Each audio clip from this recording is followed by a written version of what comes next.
की बात की गई है, शाश्वत सत्य की बात की गई है, इसलिए इसमें रस शांत है, भाषा संस्कृत निष्ठ खड़ी बोली है, छंद मुक्तक है, अनुप्रास, उपमा, रूपक और मानवीकरण अलंकार है। इस प्रकार से बच्चों मैंने आपको पांचवें पद की व्याख्या बताई। अब छठा पद रह गया। छठे पद में कवि ने शाश्वत मूल्यों से जोड़ करके जीवन के चक्र को समझाया है।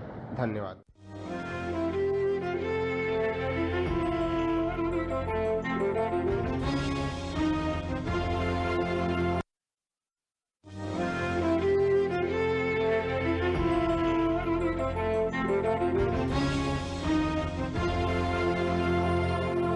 नमस्कार बच्चों, मैं हरिंदर कौर, सहायक अध्यापिका Guru Nanak girls inter college Saharanpur, विषय गृह विज्ञान, कक्षा 10। आज हम जिस अध्याय के बारे में अध्ययन करने जा रहे हैं बच्चों, उसका नाम है नाड़ी, श्वास की गति तथा ताप का चार्ट। इसके बारे में आप पहले भी अपने अध्यायों में जान चुके हैं और ज्ञान प्राप्त कर चुके हैं। आज इस बारे में हम विस्तार से आपको बताएंगे। सबसे पहले बच्चों देखिए, इस अध्याय में हम क्या जानेंगे। सबसे पहले पाठ का परिचय। पाठ का परिचय, इसमें हम अध्याय के बारे में जानकारी लेंगे। रोगी का ताप लेना। ताप लेने का मुख्य उपकरण थर्मामीटर। फिर हम जानेंगे थर्मामीटर का प्रयोग और उसका प्रयोग करते समय किन किन बातों का ध्यान रखना चाहिए। रोगी के ताप का चार्ट बनाना। नाड़ी, नाड़ी की गति ज्ञात करना। नाड़ी की गति का सारणी द्वारा स्पष्टीकरण। फिर हम जानेंगे श्वास की गति, श्वास की गति का निरीक्षण, नाड़ी, श्वास की गति और ताप का संबंध। और पाठ के अंत में हम जानेंगे बच्चों रोगी की अन्य देखभाल, जिसके अंतर्गत हम अध्ययन करेंगे मल और मूत्र को विसर्जित करना तथा एनिमा का प्रयोग करना। अब प्रत्येक बिंदु को हम विस्तार पूर्वक समझते हैं। सबसे पहले पाठ का परिचय। बच्चों, किसी भी रोगी की देखभाल करने के लिए परिचारिका होनी बहुत आवश्यक है। यदि रोगी गंभीर रोग से ग्रस्त है तो उसके लिए परिचारिका अवश्य होनी चाहिए। यह परिचारिका हॉस्पिटल की कोई नर्स भी हो सकती है और घर का कोई सदस्य भी रोगी की विशेष देखभाल कर सकता है यदि उसे अनुभव हो तो। परिचारिका को रोगी की देखभाल करते समय बहुत सी बातों का ध्यान रखना पड़ता है और उसके बहुत से कार्य करने पड़ते हैं, जिनमें मुख्य रूप से रोगी की शारीरिक सफाई, उसके दैनिक कार्य तथा उसका बिस्तर आदि लगाना प्रमुख है। इन सब कार्यों के अतिरिक्त बच्चों परिचारिका को रोगी के संपूर्ण जानकारी चिकित्सक को भी प्रदान करनी होती है। तो इस संबंध में उसे विशेष रूप से 2 या 3 बातों का ध्यान रखना पड़ता है और इन बातों की जांच उसे थोड़ी थोड़ी देर बाद करनी चाहिए। सबसे पहले रोगी की नाड़ी की गति, उसके श्वास की गति और उसके ताप के बारे में संपूर्ण जानकारी एकत्रित करके उसे अपने पास नोट करके चिकित्सक को बताना होता है, जिससे कि चिकित्सक आवश्यकता अनुसार उसकी चिकित्सा कर सके। अब हम जानेंगे बच्चों रोगी का ताप लेना।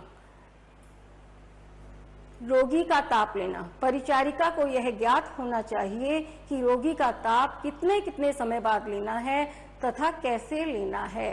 यानी कि चिकित्सक की सलाह के अनुसार अगर चिकित्सक 2 घंटे बाद या 3 घंटे बाद ताप लेने को कहते हैं तो परिचारिका को उसी क्रम में ताप लेना चाहिए। ताप लेने का उचित समय है नाश्ते से पहले। यदि रोगी ने कोई पेय पदार्थ पिया हुआ हो तो उसके 15 मिनट बाद या भोजन किया हुआ हो तो उसके आधे घंटे बाद ताप लेना चाहिए और उस ताप को नोट करके लिख लेना चाहिए, जिससे कि चिकित्सक को उचित जानकारी दी जा सके। थर्मामीटर के बारे में।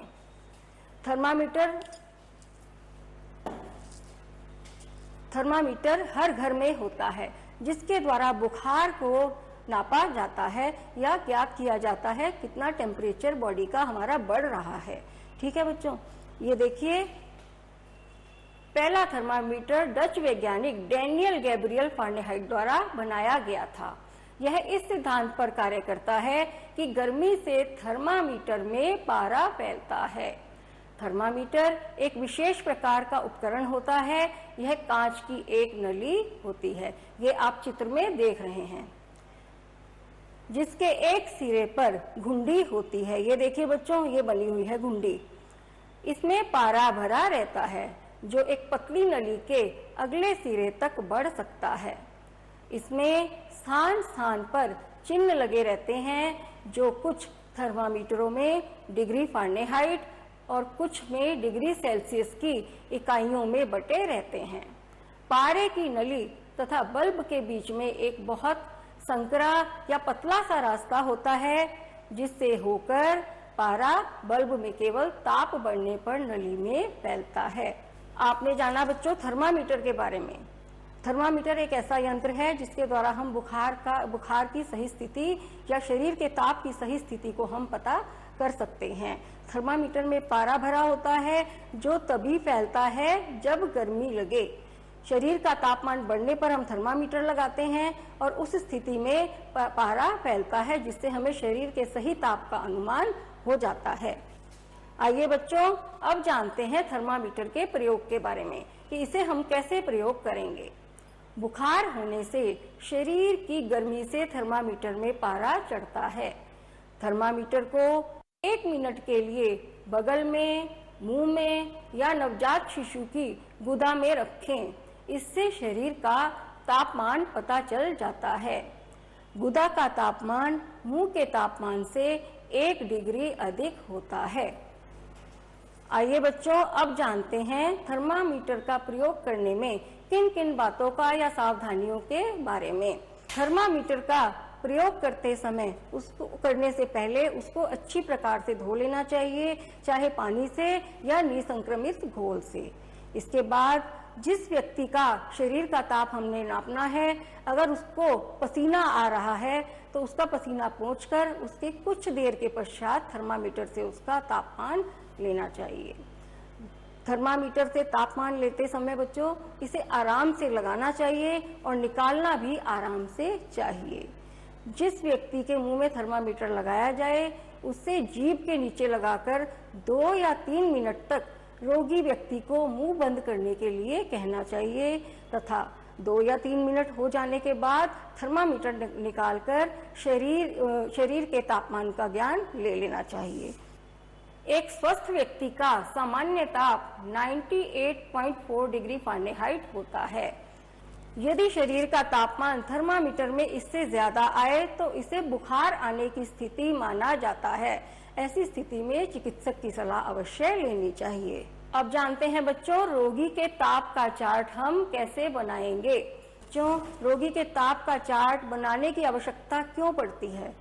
ऐसी स्थिति में जब रोगी को बुखार बहुत तेज हो या लंबी अवधि तक उसका बुखार चल रहा हो, ठीक ना हो रहा हो, ऐसी स्थिति में रोगी का तापमान नापने के लिए उसका बुखार 2-2 घंटे में या 3-3 घंटे में चिकित्सक की सलाह के अनुसार लेना चाहिए और उसका चार्ट बनाकर उस पर उस बुखार की स्थिति को अंकित कर लेना चाहिए। ये मैं आपको एक सारणी द्वारा समझा रही हूँ।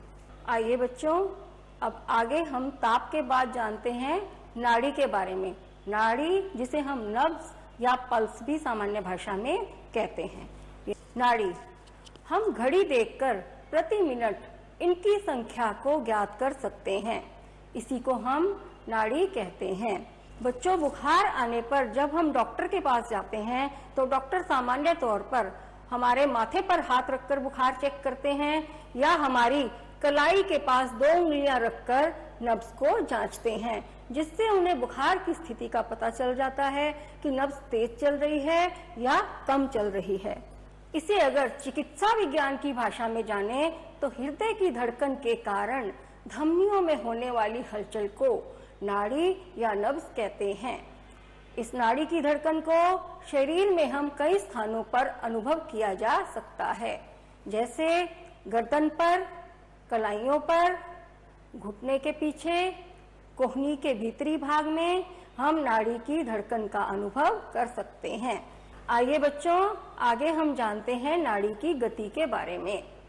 नाड़ी की गति को ज्ञात करने के लिए हम काउंट करेंगे कि 10 सेकंड में हमारी नब्ज कितनी बार टैप हुई या चली। टैप होने का मतलब चलना। अब जो भी काउंट या नंबर आएगा उसे 6 से गुणा कर लेंगे। इससे हमारी नब्ज का 1 मिनट का काउंटिंग नंबर निकल आएगा। आमतौर पर यह काउंटिंग 72 होती है, लेकिन इससे 1-2 कम या 1-2 ज्यादा भी हो सकती है। इस बात को हम सारणी के द्वारा समझते हैं।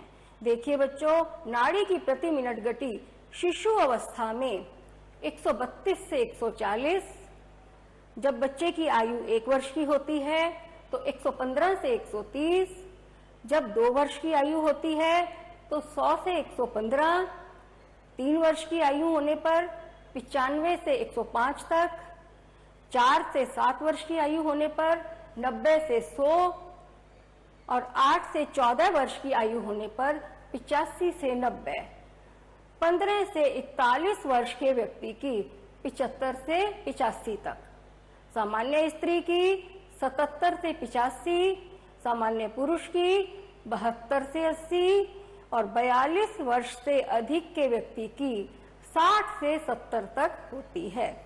तो इस सारणी द्वारा बच्चों आपने जाना कि जैसे जैसे व्यक्ति की आयु बढ़ती गई वैसे वैसे नाड़ी की गति प्रति मिनट कम होती गई। अब हम जानते हैं बच्चों श्वास की गति के बारे में। इसके बारे में बच्चों आप अपने पिछले अध्यायों में भी जान चुके हैं कि श्वास लेते समय व्यक्ति 2 क्रियाएं करता है, एक प्रश्वसन और एक निश्वसन। प्रश्वसन ऑक्सीजन को अंदर लेना और निश्वसन अशुद्ध वायु या कार्बन डाइऑक्साइड को बाहर छोड़ना। तो इसके बारे में अब हम जानते हैं। ये दोनों क्रियाएं 1 मिनट में 15 से 20 बार तक दोहराई जाती हैं। नवजात शिशु में यह गति बहुत तेज होती है तथा आयु के बढ़ने के साथ साथ यह गति कम होती जाती है। अब हम जानेंगे श्वास की गति का निरीक्षण कैसे करेंगे। बच्चों, श्वास की गति का निरीक्षण करने की आवश्यकता हमें क्यों पड़ती है? जब हमें लगे कि व्यक्ति बड़ी मुश्किल से सांस ले रहा है या उसे सांस लेने में कोई तकलीफ हो रही है, वो बीमार है, उसे बीमारी में उसकी सांस में से कुछ आवाज आ रही है, तो ऐसी स्थिति में हमें उस श्वास की गति का निरीक्षण करने की आवश्यकता पड़ती है, जिसमें मुख्य रूप से हम यह देखेंगे कि श्वास हल्का है या गहरा, श्वास लेने में किसी प्रकार की कोई आवाज तो नहीं हो रही है, श्वास लेने में किसी प्रकार के कष्ट का अनुभव तो नहीं हो रहा है। अब हम बच्चों जानेंगे नाड़ी, श्वास की गति और ताप का आपस में संबंध। अब तक बच्चों हमने ताप के बारे में, नाड़ी के बारे में और श्वास की गति के बारे में जाना। अब इन तीनों क्रियाओं का स्वस्थ व्यक्ति से क्या संबंध है ये हम जानते हैं। बच्चों, एक स्वस्थ सामान्य व्यक्ति के स्वास्थ्य से नाड़ी की गति, श्वास की गति और ताप, इन तीनों क्रियाओं का विशेष संबंध है, क्योंकि सामान्यतः 1 डिग्री फ़ारेनहाइट ताप बढ़ने से नाड़ी की गति 10 बार बढ़ जाती है। इससे श्वास की गति भी 2 से 3 बार तक बढ़ जाती है। जैसे यदि किसी व्यक्ति को बुखार आया तो उसकी नाड़ी की गति थोड़ी बढ़ेगी और नाड़ी की गति बढ़ने से श्वास की गति भी उसकी बढ़ जाएगी। आइए बच्चों, अब हम जानते हैं रोगी की अन्य देखभाल के बारे में, जिसमें 2 प्रमुख बिंदु हैं, मल मूत्र को विसर्जित करना तथा एनिमा का प्रयोग करना। बच्चों, इसमें सबसे पहला बिंदु हमारा है मल मूत्र को विसर्जित करना। ऐसी स्थिति तब आती है बच्चों जब रोगी लंबे समय से बिस्तर पर हो, उसे परेशानी हो, वह बीमार हो, चल फिर नहीं सकता या उठ बैठ नहीं सकता, लंबे समय से वह बिस्तर पर ही है और परिचारिका उसकी देखभाल कर रही है। तो ऐसी स्थिति में परिचारिका को रोगी के बिस्तर पर रबर शीट या जिसे हम सामान्य भाषा में मोम जामा कहते हैं वह बिछा देने चाहिए। इन सब के अतिरिक्त ये दोनों चित्र देखिए बच्चों ध्यान से, मूत्र पात्र और मल पात्र इन दोनों की भी आवश्यकता ऐसी स्थिति में पड़ती है, क्योंकि रोगी को बिस्तर पर ही मल मूत्र त्याग करना होता है। और मोमजामा इसलिए बिछाना चाहिए कि बिस्तर गंदा ना हो। रोगी, ऐसे गंभीर रोगी का बिस्तर बार बार बदलना आसान नहीं होता, इसलिए जब भी उसे मल क्रिया से निवृत्त होना हो तो परिचारिका को रोगी की कमर के नीचे मल पात्र को बड़े ध्यान से लगा देना चाहिए, आराम से लगाना चाहिए, जिससे रोगी को कोई परेशानी ना हो। और जब वह मल क्रिया से निवृत्त हो जाए तो उसी प्रकार आराम से मल पात्र को निकाल भी लेना चाहिए तथा गीली रुई से उसको साफ कर देना चाहिए। ये सारी क्रियाएं परिचारिका को बहुत ध्यान से करनी चाहिए, क्योंकि रोगी बिस्तर पर है, उसे कोई परेशानी या तकलीफ ना हो। आइए बच्चों, अब हम जानते हैं एनीमा का प्रयोग, एनीमा के बारे में। एनीमा बच्चों लिक्विड पदार्थ जो डॉक्टर्स द्वारा बनाया जाता है वो रोगी को तब दिया जाता है जब रोगी प्राकृतिक रूप से मल त्याग करने में असमर्थ हो। ऐसी स्थिति में एनीमा का प्रयोग किया जाता है। एनीमा कई प्रकार के होते हैं, जैसे साबुन के घोल का एनीमा, अरंडी के तेल का एनीमा, इसके बाद ग्लिसरीन का एनीमा आदि। अब हम जानेंगे साबुन के घोल के एनीमा के बारे में। ये चित्र देखिए बच्चों, ये साबुन के घोल का एनीमा और नमक के घोल का एनीमा दोनों के लिए इस पात्र का प्रयोग किया जाता है। ये एक ऊपर पात्र बना हुआ है जिसके नीचे ये टोटी बनी हुई है और उसके साथ रबर की ट्यूब आ रही है जो बहुत लंबी है। इस रबर की ट्यूब को रोगी की गुदा में प्रवेश कराया जाता है। सबसे पहले साबुन का घोल बनाकर इस पात्र में डाला जाता है। उसके बाद टोटी खोलकर ये साबुन का सारा घोल रोगी की गुदा में जाता है, जिससे उसे मल त्याग करने में आसानी होती है। आइए बच्चों, अब जानते हैं एनीमा के दूसरे प्रकार अरंडी के तेल का एनीमा। ये देखिए बच्चों, अरंडी के तेल का एनीमा उपकरण ये इस प्रकार का है। सबसे पहले बच्चों अरंडी के तेल को एक बर्तन में डालकर जल से भरे हुए बड़े बर्तन में रखेंगे। उस बड़े बर्तन को गर्म करेंगे, जिससे जल गर्म होगा और जल के गर्म होने से तेल भी गर्म हो जाएगा। और एक सामान्य रोगी के लिए 200 मिलीलीटर अरंडी का तेल पर्याप्त होता है। जब यह तेल गर्म हो जाए तो उसे इस पात्र में डालकर रोगी को एनीमा दिया जाता है। अब हम जानेंगे बच्चों नमक के घोल का एनीमा। बच्चों नमक के घोल का एनीमा आधे लीटर पानी में आधा चम्मच नमक डालकर घोल तैयार किया जाता है, जिसे हम इस पात्र में डालते हैं जिसमें हमने साबुन का घोल का एनीमा तैयार किया था। दोनों के लिए पात्र एक ही प्रयोग करेंगे। इसी पात्र में नमक का घोल डालकर टोटी को खोलकर और इस रबर की नली के द्वारा नमक के घोल का प्रवेश रोगी की गुदा में कराया जाता है, जिससे कि मल त्याग करने में उसे आसानी होती है। अब देखिए बच्चों ग्लिसरीन का एनीमा। ये देखिए बच्चों, ये पिचकारी के आकार की सिरिंज है जिसके माध्यम से ये एनीमा दिया जाता है। ग्लिसरीन को इसके अंदर भर के और ये एनीमा मुख्य रूप से बच्चों को दिया जाता है। इसके लिए ये पिचकारी नुमा सिरिंज का प्रयोग किया जाता है। आइए बच्चों, अब एक बार संक्षेप में जानें कि इस पाठ में हमने क्या जाना और क्या समझा। सबसे पहले रोगी की देखभाल के अंतर्गत उसके शरीर के ताप, श्वास तथा नाड़ी की गति को जानना आवश्यक होता है। फिर रोगी के शरीर के तापक्रम को जानने के लिए थर्मामीटर का प्रयोग किया जाता है। इसमें पारा भरा रहता है जो गर्मी से थर्मामीटर में फैलता है। तीसरी बात, सामान्य स्वस्थ व्यक्ति 1 मिनट में 15 से 20 बार श्वास लेता है। स्वस्थ व्यक्ति की नाड़ी की गति 1 मिनट में 72 होती है। बच्चों में यह गति तेज होती है। परिचारिका द्वारा रोगी की देखभाल के अंतर्गत उसे मल मूत्र त्यागने में भी सहायता की जाती है। बच्चों, अब हम जानते हैं रोगी के ताप की सारणी हम किस प्रकार बनाएंगे। सबसे पहले रोगी का नाम, फिर उसकी आयु और फिर उसका रोग के अनुसार ही उसके ताप की सारणी बनेगी। इस सारणी में हम मुंह से लिया गया तापमान अंकित करेंगे। सबसे पहले बच्चों दिनांक, इसमें हम प्रतिदिन लिया गया तापमान नोट करने के लिए सबसे पहले दिनांक डालेंगे, फिर 2-2 घंटे बाद या 3-3 घंटे बाद जैसे चिकित्सक ने कहा है उसके कहे के अनुसार 6 बजे प्रातः, ये 2 घंटे के अनुसार मैं आपको बता रही हूँ, 6 बजे प्रातः, फिर 8 बजे, फिर 10 बजे, फिर 12 बजे, ऐसे हम तापक्रम लेकर और ये छोटे छोटे बॉक्सेस बनाकर इस चार्ट में तापक्रम दिनांक के अनुसार अंकित करते जाएंगे। आखिर में हम इस चार्ट में अन्य विवरण लिखेंगे।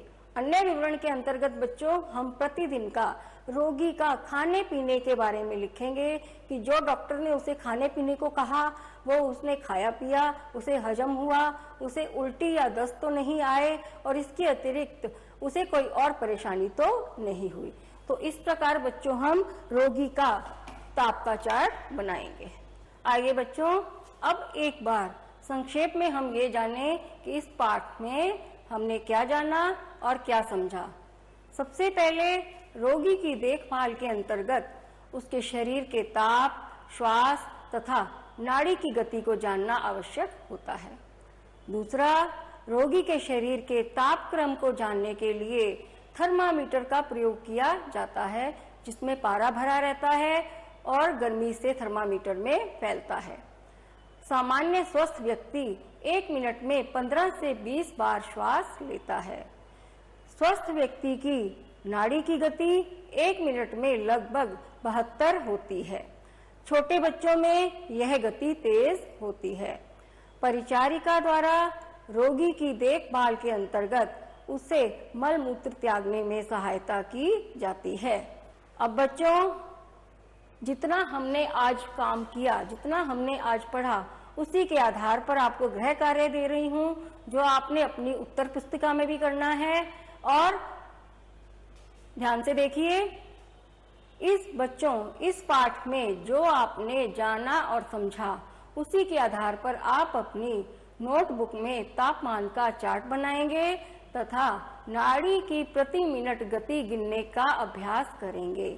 इसके अतिरिक्त कुछ प्रश्न हैं जिनके उत्तर आप अपनी नोटबुक में लिखेंगे। बच्चों नाड़ी की प्रति मिनट गति गिनने का जो तरीका आपको मैंने बताया, आप उसी प्रकार से करने की चेष्टा करेंगे। अब कुछ प्रश्न हैं जिनके उत्तर आप अपनी नोटबुक में लिखेंगे। सबसे पहले थर्मामीटर का प्रयोग हम कैसे करेंगे। दूसरा प्रश्न, नाड़ी की गति, श्वास की गति तथा शरीर के तापमान का पारस्परिक संबंध बताइए। तीसरा प्रश्न, शरीर का तापमान बढ़ने पर किसी व्यक्ति की नाड़ी की गति में क्या परिवर्तन होता है। और सबसे अंत में बच्चों, तापक्रम का चार्ट क्यों बनाना चाहिए।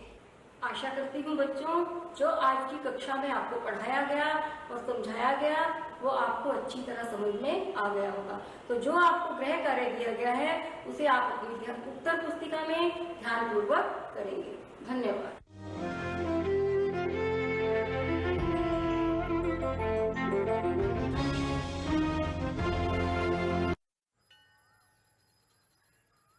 अरे बबलू, लॉकडाउन खुलते ही टहलने निकल पड़े।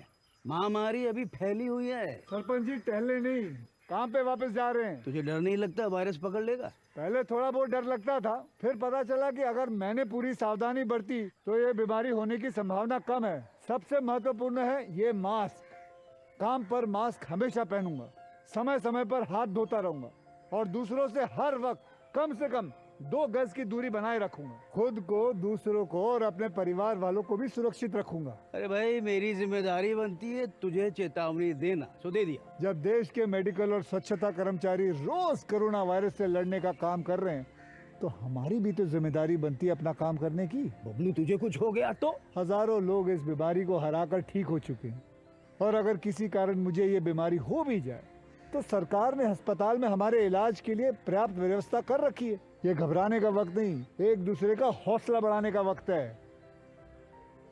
अरे ऐसे क्या देख रहा है, तू काम पे जाएगा, मैं नहीं जाऊंगा, नाक नहीं कट जाएगी मेरी। चलो। मास्क। हाँ मास्क मास्क मास्क। अरे नाक तो ढक लो।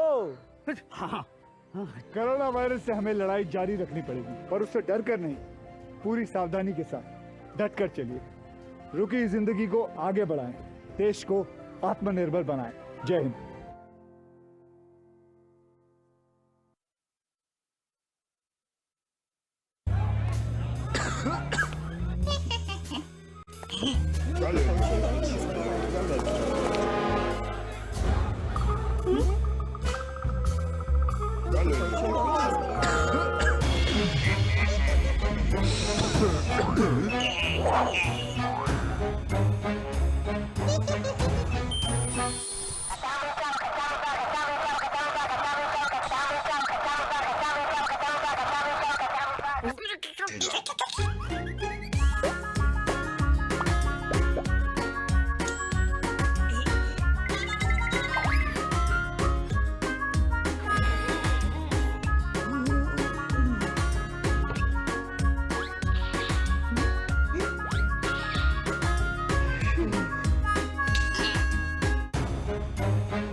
मुंह व नाक हमारे शरीर के संवेदनशील अंग हैं। किसी भी बीमारी का वायरस का प्रवेश नाक या मुंह के माध्यम से होता है। लाइलाज इस महामारी से खुद को बचाने के लिए हम सबको सोशल डिस्टेंसिंग का पालन करना, अपनी शारीरिक क्षमता को बढ़ाना, मास्क पहनना बेहद आवश्यक है। मास्क लाइलाज कोरोना महामारी से बचने का सशक्त सुरक्षा कवच है। आइए जाने आसान तरीका घर पर मास्क बनाने का। आज मैं आपको होममेड मास्क बनाना सिखाऊंगी। कोई भी थाली जो आपके घर में हो उसको रख के और उसका एक घेरा बना लीजिए और उसके बाद थोड़ी सी दूर पे काट लीजिए और ये काट के मैंने तैयार किया हुआ है। अब ये जो है इसके 4 फोल्ड कर लीजिए और इनको ऐसे फोल्ड करके इनके जो सीधी साइड है इनको काट के हमारे पास ये 4 टुकड़े बन जाएंगे और इन 4 टुकड़ों को हम 2-2 करके आपस में इस गोलाई में सिएंगे।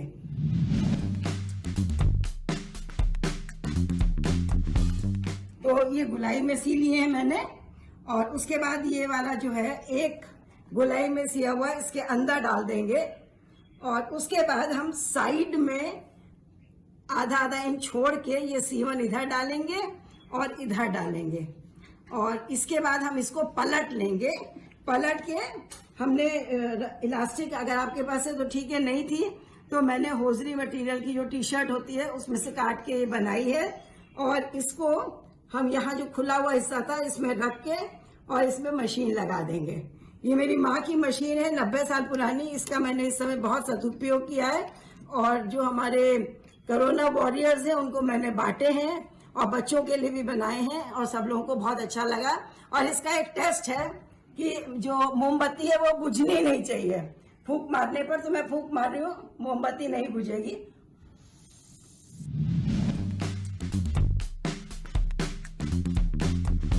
आपके पास दुपट्टा तो होगा ही, रिबन भी होगा, रिबन, डोरी और आई एम श्योर सुई धागा तो जरूरी होगा। तो बताते हैं हम आपको कि ये मास्क कैसे बनेगा।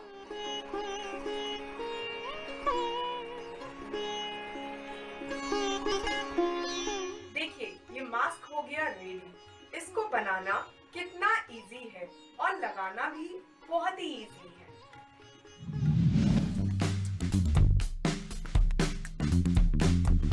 आपके पास पास मोती या लटकन वाला दुपट्टा है तो आप इससे भी एक ब्यूटीफुल सा मास्क बना सकते हैं। इसको बनाना बहुत ही इजी है। इसके लिए आपको केवल एक दुपट्टा और एक क्लेचर चाहिए।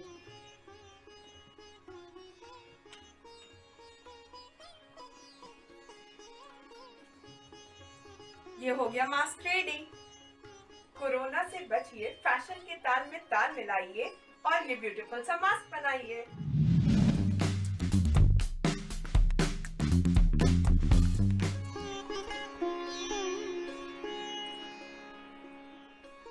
नमस्कार। आज का समय बहुत ही संकट भरा पूरे विश्व के लिए। हमें घर में रहना है, सुरक्षित रहना है और कोरोना को हराना भी है।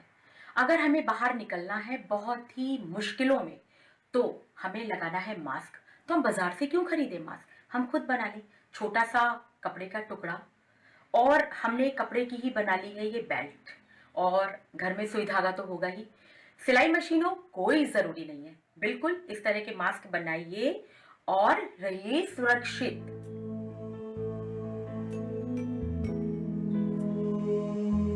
कोरोना हारेगा, हम जीतेंगे।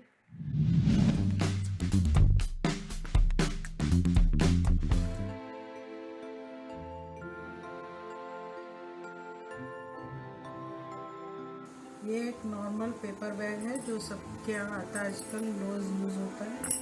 वो पेपर बैग और इलास्टिक है और सुई धागा इसके लिए चाहिए। बस इसमें जितना भी हो आपका, ये 10 है, 10 इंच इधर से और 8 इंच यहाँ पे, इधर से 8 इंच निशान लगा लीजिए। ये 8 इंच इधर से, और इसको यहाँ से कट कर देना है।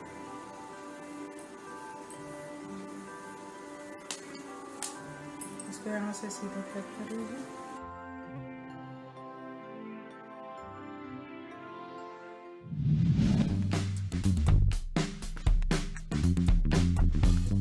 ये आपका इतना एक चौकोर हिस्सा मिल गया। अब इसमें यहाँ से ऊपर से 2 इंच के बाद एक निशान लगाएंगे, फिर इसमें बराबर से 3 फोल्ड कर लेंगे। यहाँ से 3 फोल्ड कर लेंगे, एक जैसे चुन्नटें डाली जाती हैं वैसे 3 फोल्ड करके फिर यहाँ से बराबर से एक सिलाई चला देंगे। अब ये मेरा मास्क तैयार हो गया। अब इसमें ऐसे 2 इलास्टिक ले लेंगे, इतनी बड़ी काट के 5 इंच है करीब, उसको फिर दोनों तरफ इलास्टिक लगा देंगे। ये इसी तरह इधर दूसरी तरफ भी हम सिल रहे हैं, इसको हाथ से भी सिल सकते हैं और मशीन भी चला सकते हैं। ये हो गया मास्क तैयार और हम इसे आसानी से पहन सकते हैं।